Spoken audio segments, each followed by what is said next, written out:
Hey everybody, it's your old pal Steve Moore here, owner of RUNMOORE, this fabulous brick and mortar running shop located in Westminster, Maryland.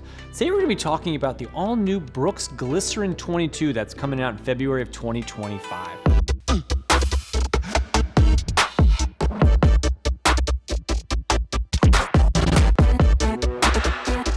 This has been a very exciting time for Brooks. Actually, I saw a stat earlier this year that half of all running shoes sold in shops like mine were either Hoka or Brooks. So those two brands were controlling 50% of the market share in shops like mine across the country. So that's a pretty big spot to already start off 2025 in. And everybody is sort of chasing Hoka and Brooks right now. And so they really had to kind of step their game up. And we saw tremendous growth this past half of the year from Brooks, and they were already doing really well.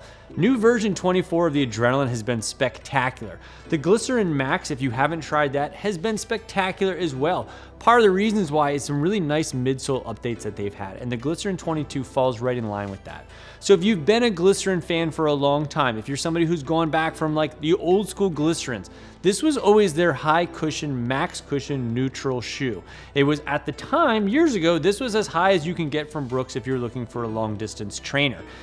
It had a pretty nice midsole to it. You could walk in it, run in it, do all those type of things. But in the last couple of years, Brooks has done a big change in their midsole and started doing nitrogen-infused midsoles. The last Glycerin 21 was the first time that we saw this nitrogen-infused midsole, and it was kind of a fun experience for us. We had all kinds of fun questions, because if you recall in the last one, they had the little nipple there where they were trying to show the nitrogen-infused, and we legit had people that would come in or call and be like, hey, is it time to pump up my shoes? Are you guys gonna take them in the back and work your magic and refuel them? And how does that work? So I think probably on a good side, they took away the actual pump that you would, the whole thing. It was a great visual, but this looks great.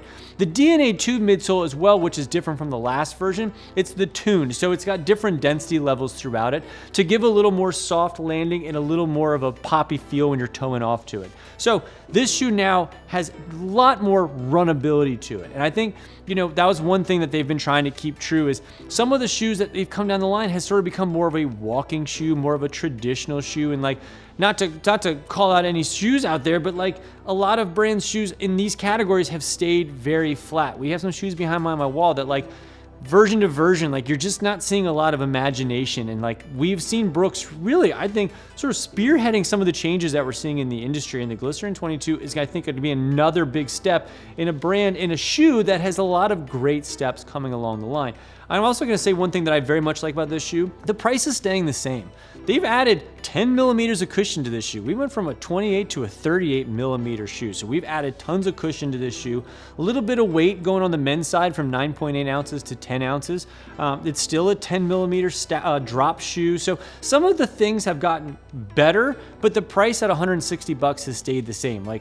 By changing this midsole as well with the DNA tuned, this shoe could be a race day shoe for somebody who really only wants one shoe to do everything in. I think if you walked up to a half marathon or a marathon in spring of this year, you're gonna see a lot of people using this shoe. Not only did they do a great job on this midsole update, but I think the Glycerin also, the last Glycerin 21, which led the way for a lot of shoes, was fit updates that we saw from Brooks. Especially if you go back to the Glycerin 18 and 19, or even back to the old Transcend, which came off the same kind of last on this shoe, they ran short and they ran narrow. And for a while for us, it was odd because the Glycerin was a shoe that was more of a long distance max cushion shoe, but yet they were cut almost a half size down. So it was confusing for us because we're already encouraging people the longer they do to maybe think about adding some width and length, and a shoe that was already designed for that target audience was cut short. So I think they've done a great job with the Glycerin leading the charge on a better overall fit, and not just that they got the length and the width better, but I think the volume of this shoe is great. It has a wonderful step-in feel to it. If you needed to take out the removable insert and put in your own custom, you've got plenty of space for that. They've also added a little bit of cushion to the heel, which gives it just that much more of a plush sensation when you get on. And they have this sort of faux stealth fit to it.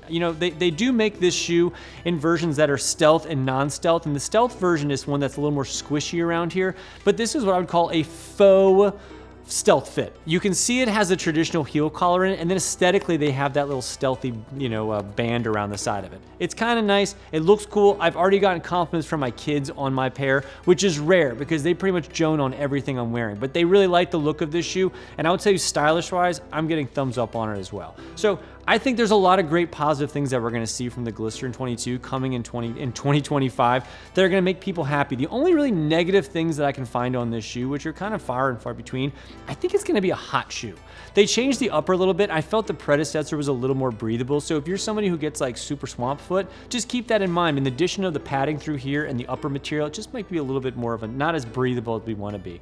I think the lacing update is nice. I think the lacing pattern is nice. They added a new improved outsole for a little better durability. Really, the stuff that's important to the updates of this shoe, I think we're checking all the boxes and giving it a thumbs up. So we're excited. Coming out in February next year. Of course, there's going to be options with the stability on the GTS version of it, and we'll have breakdowns on those as we get closer to the launch date of this shoe. But we were excited to get a pair early to give us our initial thoughts on it. So thanks, Brooks, for making sure we got a pair early. And if you are out in the greater Westminster area and you wanted to come by and try the new Glycerin, stop on by RUNMOORE. There's a good chance you'll see me while I'm here.